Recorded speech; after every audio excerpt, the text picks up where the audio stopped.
Voyage en Andalousie, chronique sur l'Alhambra. Bonjour à tous, c'est Chahab et Mathieu. Nous sommes partis en reportage exclusif en Andalousie et nous tenions à vous faire découvrir un monument incroyable qui se trouve à Grenade.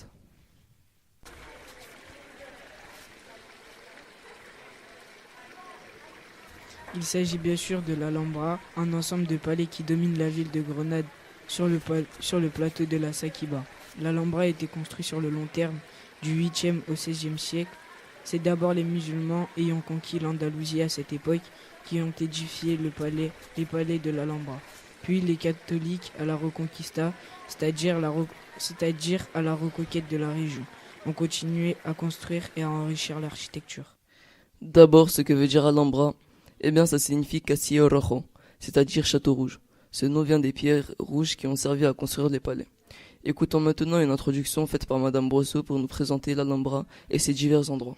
En premier, c'est l'Alcazaba qui a été construit. Ensuite, les Palacios Nazaríes, la Médina et les jardins du René Khalife. Et pour finir, le Palacio de Carlos V. D'abord, l'Alcazaba qui provient de l'arabe al-Kasbah, qui signifie une forteresse ou une citadelle. C'est la citadelle primitive hébergeant les hommes de guerre, semblable à un alcazar. Elle bénéficie d'une hauteur stratégiquement imparable de la plus haute tour. On peut observer toute la plaine de Grenade, ça permet de voir arriver les ennemis. La Médina est la première zone accessible une fois passé le pont-levis arrière. Elle correspond à une zone habitée. La Médina était un lieu de vie pour tous ces gens. Il ne reste aujourd'hui que les fondations des maisons. Les palais nasrides s'organisent en de multiples salles rectangulaires, partiellement intégrées à l'enceinte reliées entre elles par des vestibules et réparties en 3 ensembles. La Meksuar. C'est là que le dynaste nasride rendait la justice.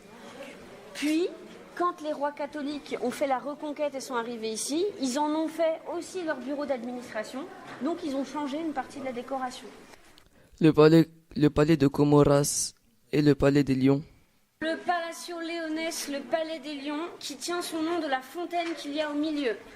Vous regarderez la fontaine, il y a 12 lions. Donc il y a 124 colonnes tout du long.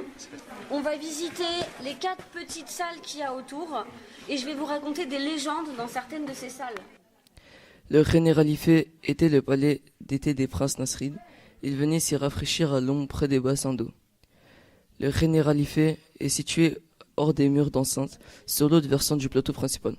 Le nom est dérivé de l'arabe Khanat al-Arif, signifiant paradis ou jardin de l'architecte. Les palais de Charles Quint est un atout des vainqueurs catholiques suite à la Reconquista. Il a été construit devant les palais nasrides pour montrer le pouvoir catholique sur les Arabes. C'est un bâtiment de style Renaissance situé sur la colline de l'Alhambra. Les intentions de Charles Quint étaient d'avoir une résidence permanente à l'Alhambra à la mesure de son rang. Nous pouvons constater que l'Alhambra est un très grand monument grâce à ses nombreuses parties. Nous avons trouvé ce monument très intéressant à découvrir et à étudier. Merci à tous de nous avoir écoutés, c'était Mathieu et Chab sur GDS Radio.